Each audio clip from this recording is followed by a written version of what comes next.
Hello friends, আসসালামু আলাইকুম। কেমন আছেন আপনারা সবাই? আজকে আমি আপনাদেরকে করে দেখাবো মসুরের ডালের পাতুরি। তো ডালটাকে আমি প্রথমে ব্লেন্ড করে নিয়েছি, আপনারা চাইলে পাটায় বেটে নিতে পারেন। তারপরে এতে আমি অ্যাড করেছি লবণ, পেঁয়াজ কুচি, মরিচ কুচি, রসুন বাটা আর সামান্য একটু জিরার গুঁড়া।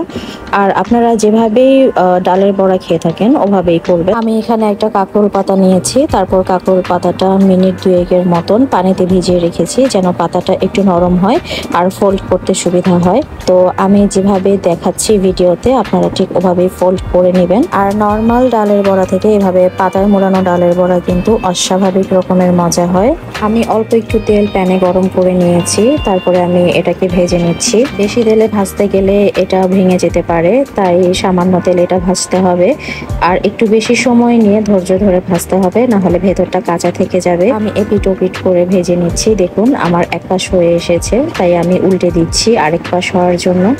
একটু ধৈর্য ধরে সুন্দর করে ভাজতে হবে যতক্ষণ পর্যন্ত না এরকম একটা কালার আসছে বা গোল্ডেন ব্রাউন কালার আসছে, ততক্ষণ আপনারা এটা একটু ভালো করে ভেজে নেবেন। তো হয়ে গেল মসুর ডালের পাতুরি।